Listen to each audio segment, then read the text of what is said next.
Viridian, the Green Guide by My Head in the Clouds, Not Coming Down. A Boku no Hero Academia fanfic. Chapter 17. Research. Izuku spent the entire day so far researching online schools while Mom was at work. She tried to stay home, but she had to leave early yesterday because Izuku was too useless to stay out of trouble. So Izuku wasn't about to make her miss work again, just so he wouldn't be alone. Thankfully, she listened when he pointed out that he wouldn't be doing anything besides sitting on the couch all day, which he didn't need 2 arms for anyways. And she left after she made him promise to keep the door locked. He was just happy that he wasn't holding her back. In any case, if he was able to transfer to online school, he would have to get used to being home alone during the day, since Mom obviously couldn't afford to quit her job. There weren't that many online schools, and those that did exist were mostly some sort of mixed format, where students still had to show up once a week. That would probably be better than going back to Aldera, since he would only have to deal with bullies occasionally, rather than every day. But something told him Mom wouldn't see it that way.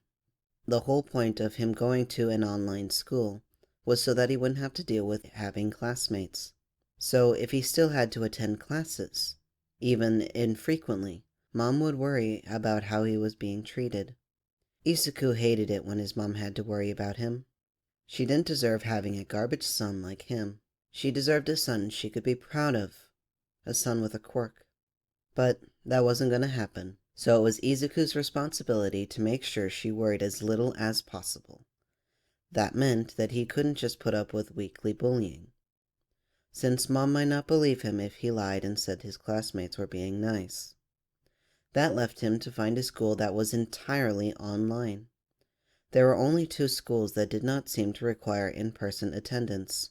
One of them seemed almost like a traditional school, where students showed up in video chat classrooms at a set time and turned in homework every day, just like Izuku was used to at Aldera. There were 2 problems with that school, however. The first was that it seemed to include group projects, which might lead to Izuku being left out at best and cyberbullied at worst. The second was that it only accepted new students at the beginning of the semester, which meant that Izuku would have to stay at Aldera for several months until he was able to transfer. He couldn't do that to Mom.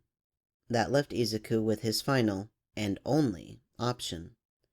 It apparently had options for everything from grade school up until the end of high school, and it was entirely remote. According to their website, Izuku would just read articles and watch lectures associated with each lesson, then take tests and do assignments to test his learning. He would be able to work at his own pace, so he wouldn't have to worry about how stupid he was. He could just go slower than average. He did have to complete each semester class within 6 months, but that sounded like something he could handle, and Mom wouldn't have to worry about him having classmates that would bully him. There was only one problem. He would have to pass an entrance exam. He could take it at any time, so he didn't have to worry about going back to Aldera while he waited for the next semester to start.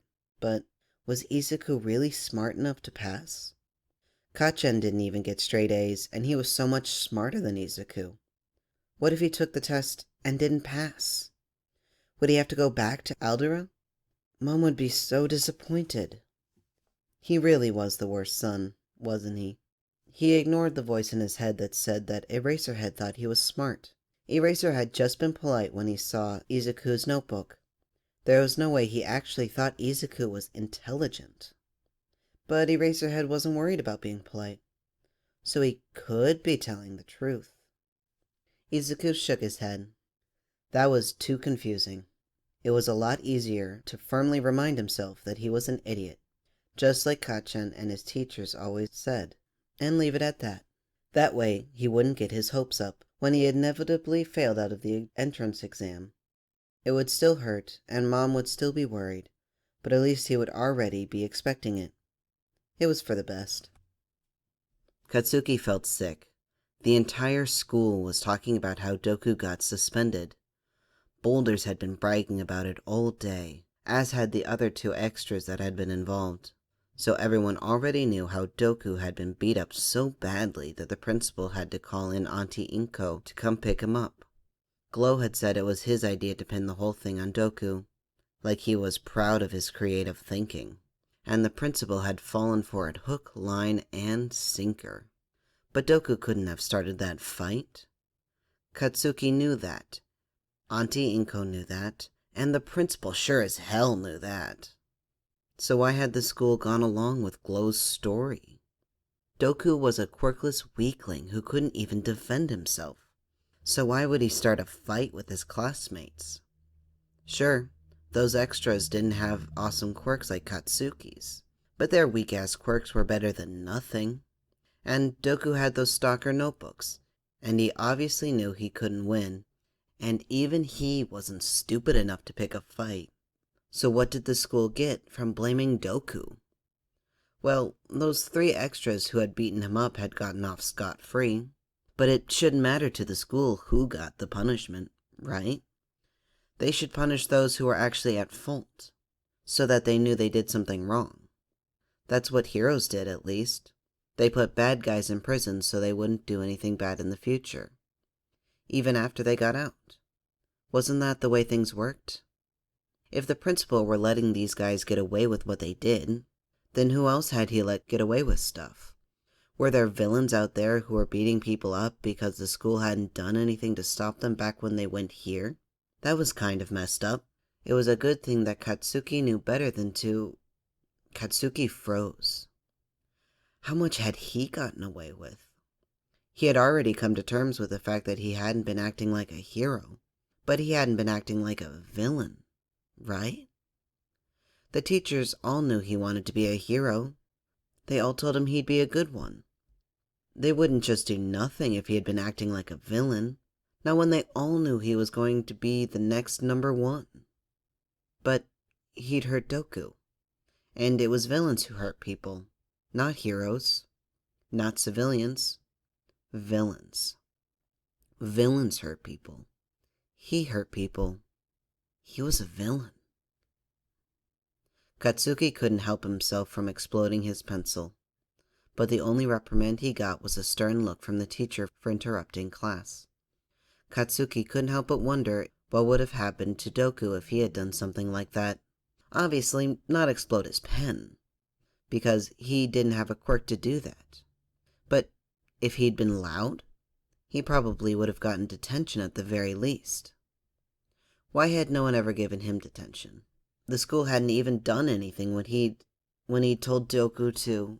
Katsuki crushed the charred remainders of his pencil.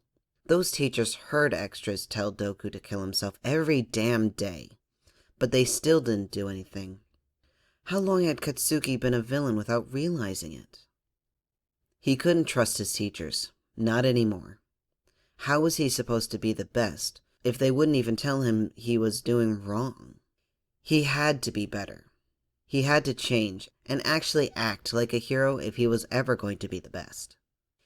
And he was going to be the best. He was going to be the best hero, no matter what stupid challenges got in his way, no matter how much he had to change, no matter if those stupid teachers couldn't be bothered to do their fucking jobs. Katsuki was going to be the best. But how? John Hamasaki woke up chained to a table. Immediately, he started pulling at the chains and even trying to cut them with his claws. But without any trigger in his system, there was no way he'd be getting out. What happened? He'd been at the police station, and then there had been some alarms, and that detective left alongside the hero who arrested him. Then another officer had come in and opened a tiny bottle with a single mechanical... He groaned. He knew the symbol of evil, whoever he was powerful enough to have some dirty cops on his side. He should have known they wouldn't leave him in police custody. He knew too much. It probably didn't matter that he'd said anything. They still would have dragged him back here anyway. Speaking of, where exactly was here? It would have been easier to just kill him, inject him with a poison rather than a sedative. But instead, they'd kept him alive. Well, as long as this wasn't the place that they did their experiments, he'd be fine. The door cracked open, and June craned his neck to try and get a better look at either the room or his visitor. But, unfortunately, aside from the bright lamp over his head, the rest of the room was dark. There was some shuffling in the general direction of the door. Then he heard a high-pitched squeaking that set his teeth on edge, almost like someone had forgotten to oil the wheels on one of the old metal wagons.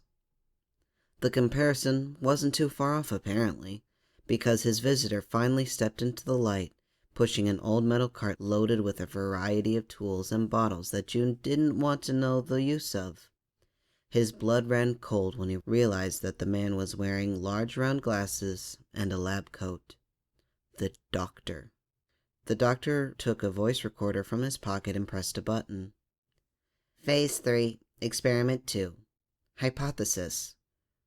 Through a combination of mutation and trigger, an elevated quirk level can be achieved even after the drug is out of the system. Please don't do this. June didn't care that pulling at the chains hadn't worked before. He couldn't be turned into... It didn't matter if none of the others remembered the actual experimentation. He didn't want to. This couldn't be happening.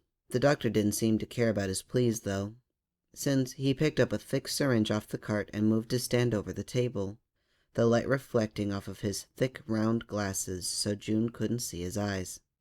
Time of first injection, 8:24 p.m.